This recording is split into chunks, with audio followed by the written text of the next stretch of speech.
Hello friend, welcome back to our DK career classes.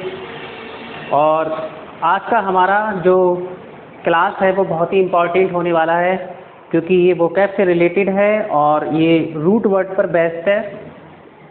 तो ये जो रूट वर्ड है ये आपके एग्ज़ाम के पॉइंट ऑफ व्यू से बहुत इम्पॉर्टेंट है।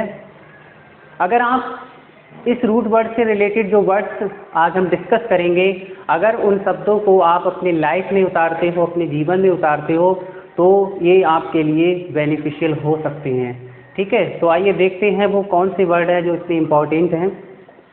तो जैसा कि बोर्ड पे लिखा है बोर्ड पे लिखा है रूट वर्ड। ठीक है, रूट वर्ड लिखा है बेन। ठीक है, ये एक रूट वर्ड है और इसका मतलब होता है गुड या बैड से। ठीक है, ये सभी पॉजिटिव वर्ड हैं। तो आज हम सभी पॉजिटिव वर्ड के साथ ये जो हमारा लेक्चर है, हमारा जो क्लास है वो हम शुरू करेंगे। और हम ये निश्चय करेंगे इसी क्लास के साथ कि हमें हमेशा पॉजिटिव रहना है और पॉजिटिव ही सोचना है और पॉजिटिव ही करना है। ठीक है, अगर हम ऐसा करते हैं तो हम अपनी लाइफ को क्या कर सकते हैं, सार्थक बना सकते हैं और अपने जीवन को एक नई दिशा दे सकते हैं। ठीक है, तो ये जो बेन है या वेन है, ठीक है, इसका मतलब होता है गुड या बैड से होता है। तो देखिए रूट वर्ड क्या होता है। रूट का मतलब होता है जड़, किसी भी पेड़ की जो जड़ होती है या ये जड़ होती है। ठीक है, इससे फिर जो ये पेड़ बनता है। देखिए स्टूडेंट, यहाँ पर थोड़ा शोरगुल हो रहा है क्योंकि यहाँ पर फर्नीचर का काम चल रहा है, इसलिए थोड़ा सा पेशेंस रखिए। ठीक है, और जो नेक्स्ट हमारे जो वीडियो आएंगे उसमें शोर नहीं होगा, तब तक ये काम जो है वो फिनिश भी हो चुका होगा। तो ये जो रूट है, ठीक है, ये रूट है हमारा बेन। तो इस बेन से, ठीक है, अगर ये रूट हमको याद है तो इससे बनने वाले जो वर्ड हैं वो भी हमें अच्छी तरह से मेमोराइज हो जाएंगे। और सपोज करिए कि आपको केवल ये रूट वर्ड पता है और एग्जाम में अगर इससे रिलेटेड कोई वर्ड आ जाता है तो आप आसानी से उसको जस्टिफाई कर सकते हैं। ठीक है, उसका अनुमान लगा सकते हैं कि इसका मीनिंग क्या हो सकता है, इसका मतलब क्या हो सकता है, इसका सेंस क्या हो सकता है। तो रूट वर्ड से सीखने का ये भी एक तरीका होता है, एक अच्छा तरीका होता है, एक बेस्ट मेथड होता है इंग्लिश को इम्प्रूव करने का, इंग्लिश वोकैब को इम्प्रूव करने का। ठीक है, तो आइए देखते हैं वो पहला वर्ड कौन सा है हमारा। तो हमारा जो पहला वर्ड है वो है बेनेडिक्शन। बेने, BENEDICTION, बेनेडिक्शन। बेनेडिक्शन का मतलब होता है, देखिए बेनेडिक्शन जो है वो दो रूट वर्ड से मिलकर बना है, एक बेने है और एक डिक्ट है। तो ये जो बेने है, इस बेने का मतलब ऊपर लिखा हुआ है, इसका मतलब होता है बैल या गुड। ठीक है, और ये जो डिक्ट है इसका मीनिंग होता है टू स्पीक। और यहाँ पर जो TION है ये नाउन का सफिक्स होता है। ये क्या होता है, नाउन का सफिक्स होता है किसी भी वर्ड में। ठीक है, जिसके लास्ट में आपको ION दिखाई दे जाए, समझ लेना वो वर्ड आपका जो है वो नाउन है, वो जनरली नाउन ही होता है। ठीक है, तो बेनेडिक्शन का मतलब होता है well wishing for a person, well wishing for a person. किसी भी व्यक्ति के लिए अगर आप वेल विशिंग करते हो, मतलब उसके लिए क्या करते हो, शुभ बोलते हो और उसके लिए मंगल कामना करते हो, तो बैन का मतलब बैल हो गया और डिक्ट का मतलब स्पीक हो गया। तो किसी के बारे में बहुत ही अच्छा बोलना, उसको हम क्या कहते हैं, हिंदी में कहते हैं आशीर्वाद। क्या कहते हैं, आशीर्वाद। आशीर्वाद कहते हैं या फिर मंगल कामना कहा जाता है, मंगल कामना, शुभ कामना। तो ये होते हैं बेनेडिक्शन के मीनिंग। तो हमेशा इस वर्ड को यूज करिए। ठीक है, हमेशा लोगों को आशीर्वाद दीजिए, दूसरों की मंगल कामना कीजिए, दूसरों को शुभकामनाएं दीजिए। अब अगर हम इसके सिनोनियम्स की बात करें तो इसका सिनोनियम होता है ब्लेसिंग। इसका सिनोनियम होता है ब्लेसिंग, सिनोनियम इसका ब्लेसिंग होता है। और एंटोनियम्स की अगर बात की जाए तो इसका एंटोनियम होता है, इसका एंटोनियम देखिए इसी से बनेगा एक MALE मेल, और इसमें हम इस डिक्शन को DICTION डिक्शन को ऐड कर देंगे, ठीक है। तो इस मैलेडिक्शन का मतलब हो गया, इसका अपोजिट हो गया, जिसको हम हिंदी में क्या कहते हैं, अपवाद कहते हैं या बद्दुआ कहते हैं या अभिशाप कहते हैं, ठीक है। ये जो MALE जो रूट वर्ड है, इसका मतलब बैड होता है, बुरे से होता है, ठीक है। इसका मतलब क्या होता है, बुरे से होता है। तो बेनेडिक्शन का ये एंटोनियम्स हो गया मैलेडिक्शन। मैलेडिक्शन का मतलब अपवाद, बद्दुआ, ठीक है, जिसको हम कर्ज कहते हैं और जिसको हम इम्प्रीकेशन कहते हैं, IMPRECAPION, इम्प्रीकेशन, इम्प्रीकेशन कहते हैं, ठीक है। तो ये इसके क्या हो गए, एंटोनियम हुए। तो इम्प्रीकेशन का मतलब भी अभिशाप होता है। देखिए इम्प्रीकेशन जो है, इसका अगर हम वर्ब बनाएं तो कैसे बनेगा, IMPRE, इम्प्रीकेट, यहाँ पे केट कर देंगे वर्ब, जिसका मतलब हुआ अभिशाप देना या बद्दुआ देना। इसका मतलब क्या हुआ, अभिशाप देना या बद्दुआ देना। तो आपके सिलेबस में एक जो टॉपिक है वर्ड फॉर्मेशन का, तो वर्ड फॉर्मेशन का मतलब ये होता है कि नाउन से वर्ब बनाना या वर्ब से नाउन बनाना या एडजेक्टिव से नाउन बनाना, ठीक है, वही होता है। तो साथ साथ में हम इसको भी सिखाते जा रहे हैं। तो ये हमारा बेनेडिक्शन हो गया। आई होप आपको ये वर्ड समझ में आया होगा। देखिए वर्ड्स जो होते हैं, वोकैब जो होता है, वोकैबुलरी जो होती है, उसकी कोई सीमा नहीं है। जितने भी वर्ड्स हम याद कर लें वो कम ही है। अगर हम सिस्टम से शब्दों को याद करते हैं, सिस्टमेटिक तरीके से अगर हम किसी चीज़ को समझते हैं, सीखते हैं, तो वो हमको अच्छी तरह से मेमोराइज हो जाता है, ठीक है। तो देखते हैं नेक्स्ट वर्ड कौन सा है हमारा।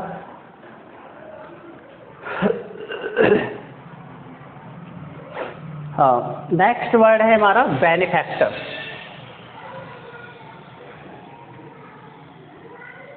बेनिफैक्टर, BENE, साथ साथ में आप नोट भी करते जाएं, BENE, वेने, FACTEOR, ठीक है। बेनिफैक्टर, बेनिफैक्टर का मतलब होता है, इसका मतलब होता है शुभ चिंतक, शुभ चिंतक, ठीक है, शुभ चिंतक, बेनिफैक्टर। तो इसमें भी ये रूट वर्ड है गुड। तो बेनिफैक्टर का मतलब, और इसमें जो OR है वो नॉन सफिक्स है, मतलब ये हमारा क्या है, ये हमारा नाउन है, ठीक है, ये नाउन सफिक्स है। तो बेनिफैक्टर का मतलब क्या होता है, शुभ चिंतक होता है। अब अगर हम इसके सिनोनियम्स की बात करें तो इसका सिनोनियम होता है SPONSOR, स्पॉन्सर,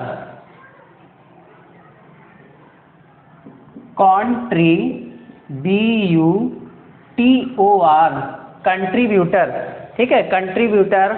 और नेक्स्ट होता है सपोर्टर, SUPPORTER, सपोर्टर।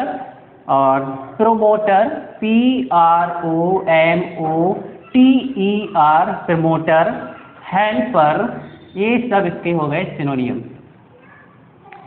इसके सिनोनियम हो गए, ठीक है। तो बेनिफैक्टर का मतलब होता है शुभचिंतक। शुभचिंतक कौन होता है, a person who gives money और other help to a person, मतलब कोई भी व्यक्ति जो होता है वो धन से या किसी भी तरह से किसी दूसरे की हेल्प करता है, मदद करता है, तो उसको हम क्या कहते हैं, शुभचिंतक कहते हैं, ठीक है। उसको हम क्या कहते हैं, शुभचिंतक या सहायक कहते हैं, या हिंदी में हिमायती भी कहते हैं। कहते नहीं कि बहुत हिमायती बन रहा है, तो इसका यानी हिमायती भी इसको बोला जाता है। तो ये हो गया हमारा बेनिफैक्टर।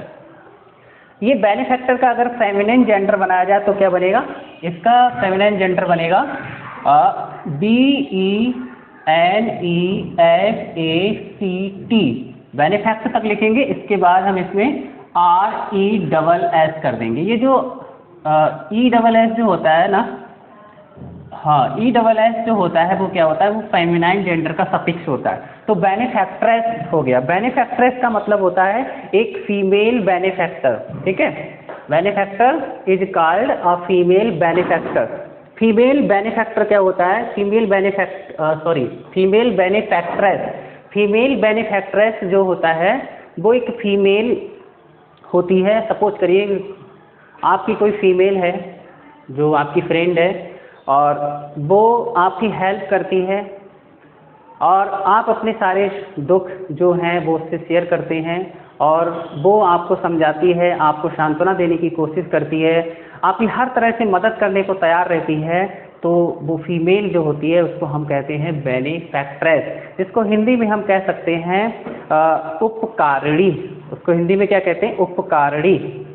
और इसको दान करने वाली भी कह सकते हैं। ठीक है, तो उपकारिणी हो गया। ठीक है, तो ये हो गया हमारा बेनिफैक्ट्रेस। इसके बाद अब इसके अगर एंटोनियम्स की बात करें तो इसका एंटोनियम क्या बनेगा? इसका एंटोनियम बनेगा वैन से वही कर दीजिए MALE मैल और SACTOR मैलेफैक्टर। तो मैलेफैक्टर हो गया। ठीक है, मैलेफैक्टर का अपोजिट हो गया जो आपके बारे में बुरा सोचता है। ठीक है, मतलब आपका क्या है? वो आपका शत्रु है, आपका इनेमी है, ENEMY इनेमी है, आपका हॉस्टाइल है, HOSTILE। ठीक है, तो ये सब इसके एंटोनियम हो गए, बेनिफैक्टर, फो, इनेमी और हॉस्टाइल। अब इसके बाद जो हमारा नेक्स्ट वर्ड है वो है बेनेवोलेंट।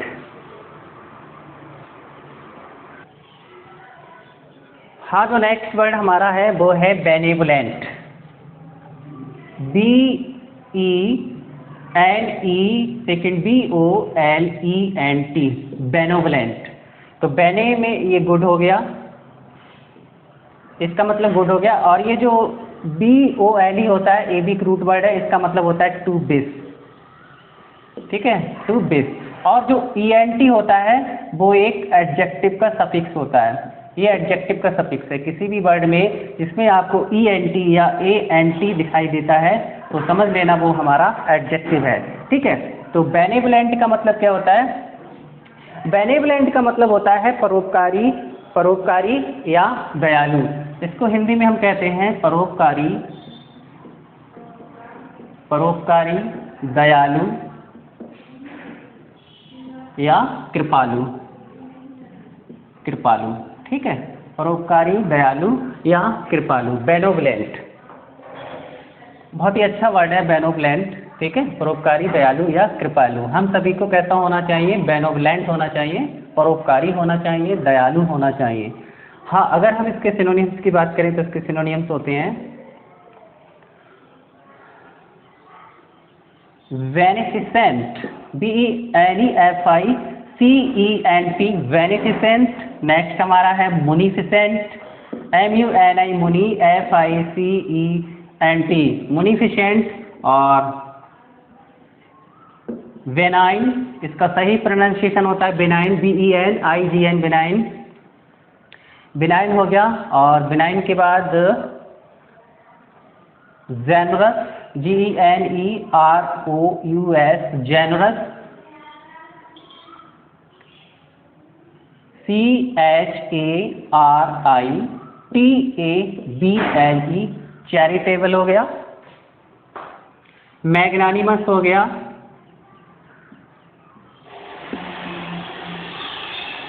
मैग्नानिमस हो गया। PHILAN, plan. थ्रोपिक हो गया। ठीक है, फिलैंथ्रोपिक हो गया। आइए समझते हैं इन वर्डों को कि इन शब्दों को हम कैसे मेमोराइज करें। देखिए, किसी भी चीज़ को रटिए मत। रटने से क्या होता है? रटने से जो चीज़ें होती वो हमें लंबे समय तक याद नहीं रहती हैं। शब्दों को या किसी भी चीज़ों को हमें समझना चाहिए कि उनका जो ओरिजिन है वो कहाँ से हुआ है। ठीक है, और हम अपने कोई ट्रिक भी बना सकते हैं उसको मेमोराइज करने के लिए। जैसे कि बेनिफिसेंट है, इसमें तो बेने वर्ड आ रहा है। ठीक है, इसका सिनोनियम हो गया परोपकारी या दयालु के सेंस में। अब ये मुनीफिसेंट जो है वो बेनिफिसेंट और मुनीफिसेंट सेम साउंड है। लास्ट में ये जो फिसेंट है इसमें भी फिसेंट है, दोनों में सेम साउंड है। ठीक है, तो इसको हम कैसे याद करेंगे? इसमें मुनी जो वर्ड आ रहा है, मुनी, मुनि, ऋषि मुनि। मुनि जो होते हैं वो कैसे होते हैं? परोपकारी होते हैं, दयालु होते हैं। कोई भी पर्सन ऐसे मुनि या ऋषि नहीं बन जाता है, ठीक है, ऐसे परमात्मा इसमें ऐसे कोई ऋषि या मुनि नहीं बन जाता है। उसे क्या करना पड़ता है? अपने अंदर अच्छे गुणों को अपनाना होता है, ठीक है, उसे परोपकारी बनना पड़ता है, ठीक है, उसे दया के भाव को अपनाना पड़ता है, तभी वो परोपकारी या दयालु बन सकता है, ठीक है। तो मुनि जो होते हैं वो कैसे होते हैं? परोपकारी होते हैं। और बेनाइन में भी ये रूट वर्ड आ रहा है, BEN बेन, IGN बेनाइन, ठीक है। जेनरस तो सरल वर्ड है, आपको याद रहेगा। चैरिटेबल को टेबल आपको ऑलरेडी याद है, टेबल माने मेज होता है। और ये चरी, इसको चरी से याद कर लो, ठीक है। चरी में टेबल जोड़ दीजिए, इसका मतलब क्या हो जाएगा? चैरिटेबल का मतलब भी इसी से होता है, परोपकारी, दयालु या कृपालु से। इसके बाद आया मैग्नानिमस जो वर्ड है वो देखने में तो आपको बड़ा लग रहा है कि बड़ा वर्ड है, इसमें काफ़ी लेटर्स हैं, बट अगर इसको सिस्टम से तैयार करें तो ये आपको हमेशा के लिए याद रहेगा। मैग जो है इसको हम रूट वर्ड से भी याद कर सकते हैं और एक निमोनिक्स के थ्रू भी इसको याद कर सकते हैं। मैग जो है एक रूट वर्ड है और इसका मतलब होता है लार्ज होता है, ठीक है, बड़ा, ठीक है, लार्ज होता है या ग्रेट होता है, GRET ग्रेट। और इसमें जो NANIM यहाँ तक का ये जो पोर्शन होता है, ये वाला इतना, ठीक है, ये जो होता है इसका मतलब होता है स्पिरिट, SPIRIT स्पिरिट। और ये जो OS है, ये OS जो है वो एडजेक्टिव सफिक्स है। ये सभी जितने भी वर्ड हैं वो सभी एडजेक्टिव हैं।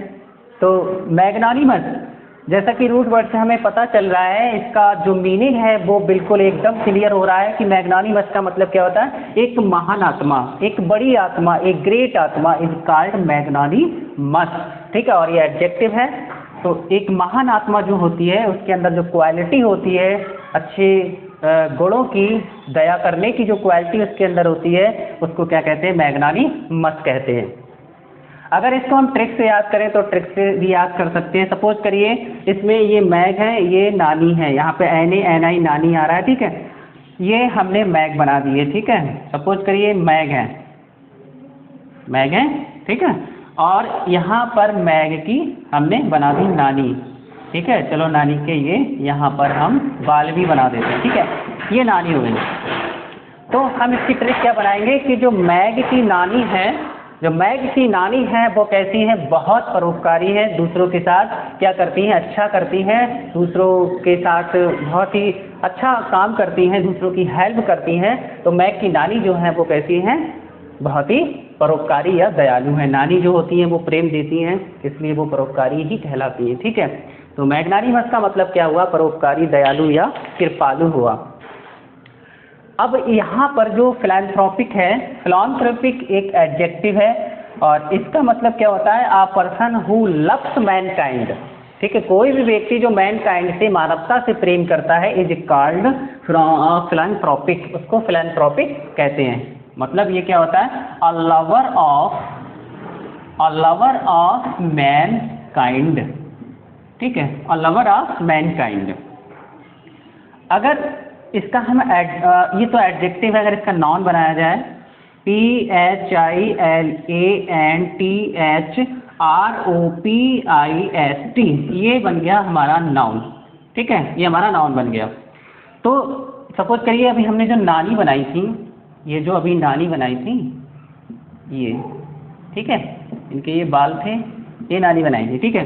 तो ये जो नानी है, ये जो साक्षात जो नानी है वो क्या है? वो है फिलैंथ्रोपिस्ट, ये है नाउन। इनके अंदर जो क्वालिटी है, दया करने का जो भाव है इनके अंदर, ठीक है, वो क्या कहलाएगा? फिलैंथ्रोपिक कहलाएगा। और ये जो है वन वर्ड सब्स्टिट्यूशन में बहुत पूछा जाता है, इंटरमीडिएट में भी पूछा जाता है, और भी जो एग्जाम्स होते हैं जिसमें वन वर्ड सब्स्टिट्यूशन आता है उसमें भी इसको बहुत पूछा जाता है कि फिलैंथ्रोपिक किसे कहते हैं? तो अ लवर ऑफ मैनकाइंड को कहते हैं। तो आई होप आपको ये वर्ड यहाँ तक समझ में आए होंगे। अगर आप चाहें तो और भी इसके सिनोनियम लिख सकते हैं। इसके और सिनोनियम कौन कौन से होते हैं? जैसे एक वर्ड है ह्यूमैन तो ऑलरेडी आपके दिमाग में है। देखिए चीज़ों को हम कैसे तैयार करते हैं? लिंक करके अगर सिस्टम से या सिस्टमैटिक तरीके से अगर हम शब्दों को सीखते हैं तो बहुत ही आसान हो जाता है, ठीक है, बहुत ही आसान हो जाता है। तो ह्यूमैन का मतलब मानव होता है। अगर हम इसमें ई अगर इसमें ऐड कर देते हैं तो इसका मीनिंग एकदम बदल जाता है, जिसका मतलब क्या हो जाता है, इससे हो जाता है परोपकारी, दयालु या कृपालु से हो जाता है। लार्ज हार्टेड भी कर सकते हैं हम, लार्ज हार्टेड का मतलब भी यही होता है। ओपन हार्टेड का मतलब भी यही होता है, ओपन हार्टेड का मतलब भी यही होता है। और जो फ्री हार्टेड होता है इसका मतलब भी यही होता है, ठीक है। तो ये जो हो गए वो फ्रेज हो गए, idiom phrase, open hearted, free hearted, large hearted, ये सब इसके क्या हो गए, सब इसके पर्यायवाची हो गए, सभी इसके सिनोनियम हो गए, ठीक है। अब एक, हाँ, अगर इन शब्दों का हम नाउन बनाएं, इसमें जो कुछ शब्द हैं जिनका हम नाउन जो है वो बना सकते हैं, जो हमारे वर्ड फॉर्मेशन में आता है, तो देखिए कैसे बनाते हैं।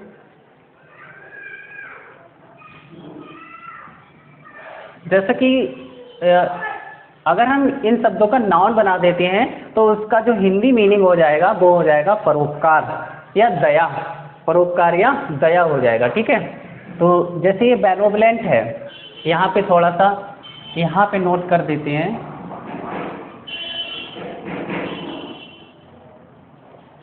अगर ENT है तो वो हमारा एडजेक्टिव होता है, ठीक है। ENT सफिक्स है तो वो हमारा क्या होता है, एडजेक्टिव होता है। तो हम क्या करते हैं उसको, हाँ, उसको ENT को हम कर देते हैं ENC में उसको कन्वर्ट कर देते हैं ENT को, तो वो हमारा क्या बन जाता है, नाउन बन जाता है। और जो ANT होता है लास्ट में ANT, तो उसमें हम क्या कर देते हैं, उसमें ANC कर देते हैं, ठीक है, ANC, यानी कि यहाँ पर E है तो यहाँ पर भी E हो गया, यहाँ पर A है तो यहाँ पर भी A हो गया। जैसे कि इम्पॉर्टेंट है, इम्पॉर्टेंट में ANT आता है, जब हम उसका नाउन बनाते हैं तो क्या बनाते हैं, इम्पॉर्टेंस बनाते हैं। इसी तरह से सिग्निफिकेंट होता है, सिग्निफिकेंट में जब हम उसका नाउन बनाते हैं तो क्या बनाते हैं, सिग्निफिकेंस बनाते हैं। तो इसी तरह से ये जो बेनोवलेंट है, ठीक है। चलो अब नाउन की बात करते हैं, नाउन की बात करते हैं, बेनोवलेंट। तो इसका क्या बनेगा, BENEBOL, और ये जो ENT है, ये जो ENT है इसको रिमूव कर दीजिए और क्या कर दीजिए यहाँ पर ENC, तो बेनोवलेंस हो गया। बेनोवलेंस का मतलब हुआ परोपकार, इसका मतलब क्या हुआ हमारा, परोपकार, ठीक है, परोपकार, बेनोवलेंस। अब ये जो बेनिफिशेंट है ये भी इसी तरह से बन जाएगा, ENT है तो हम कर देंगे यहाँ पे BENEFICENCE, ठीक है, बेनिफिशेंस,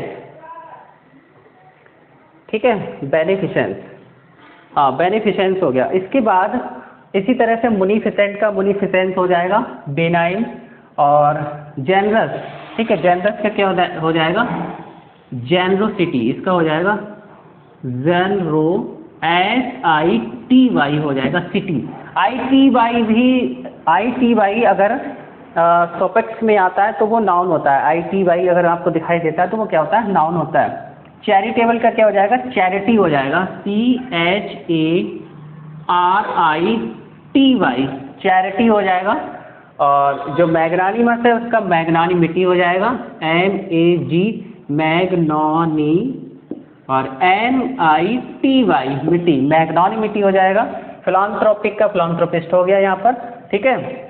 तो ये हमारे क्या हो गए, ये सब नाउन हो गए जो कि परोपकार के सेंस में यूज किए जाते हैं। एक वर्ड और है जो माइंड में आ रहा है, ठीक है, ये वर्ड है LARGE।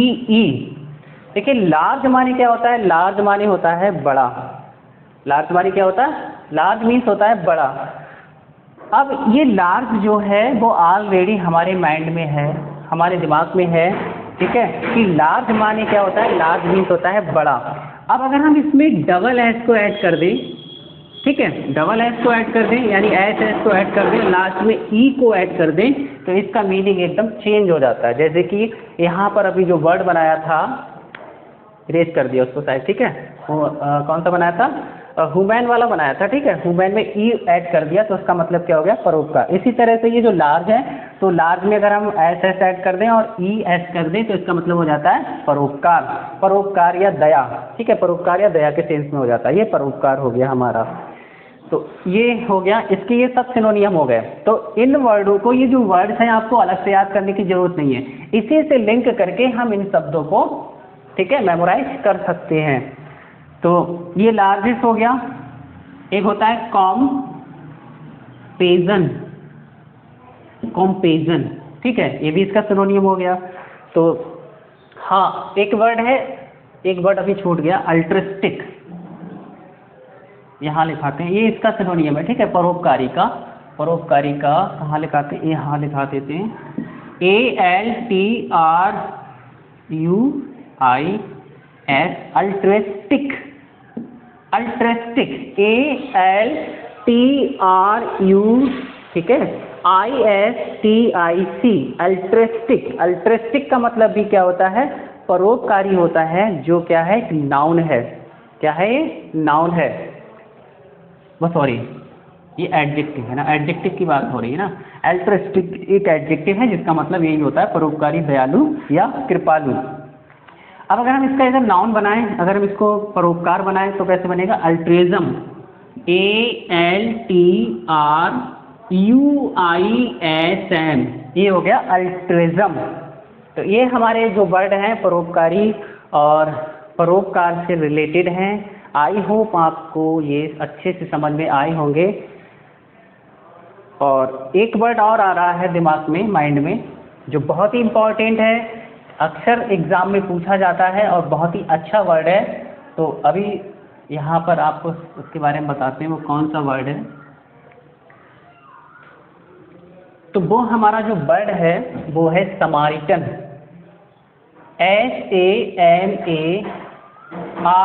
SAMARITAN, Samaritan. समारिटन जो है वो एक नाउन है, ये एक नाउन है। ये वन वर्ड सब्स्टिट्यूशन में भी पूछा जाता है, कई बार पूछा गया है, मैंने देखा है डिफरेंट टाइप के जो एग्जाम्स होते हैं उनमें पूछा गया है। समारिटन क्या होता है, समारिटन होता है a person who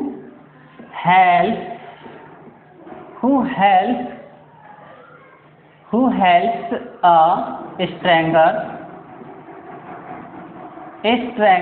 or a person in a difficulties,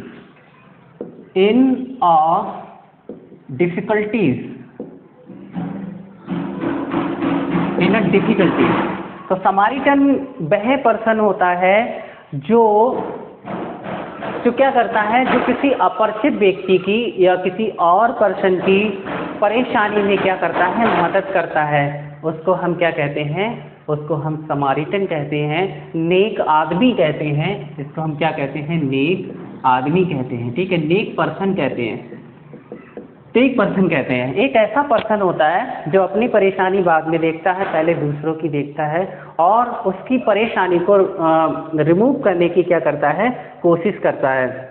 जैसे कि हमारे गौतम बुद्ध हुए थे, गौतम बुद्ध जो थे उन्होंने दूसरों की भलाई के लिए और मानवता के कष्टों को दूर करने के लिए अपना सारा ऐशो आराम जो था वो क्या कर दिया, वो त्याग दिया। यहाँ तक कि उन्होंने अपना महल भी त्याग दिया, मानवता की भलाई के लिए, दूसरों के हित के लिए उन्होंने अपना सब कुछ त्याग दिया। हमारी मदर टेरेसा थी जिन्होंने अपना सारा जीवन जो था वो मानवता के लिए लगा दिया। तो ऐसे पर्सन को हम क्या कहते हैं, समारिटन कहते हैं। तो आई होप आपको ये जो वर्ड्स हैं अच्छे से समझ में आए होंगे और आपने इसमें इंटरेस्ट भी लिया होगा।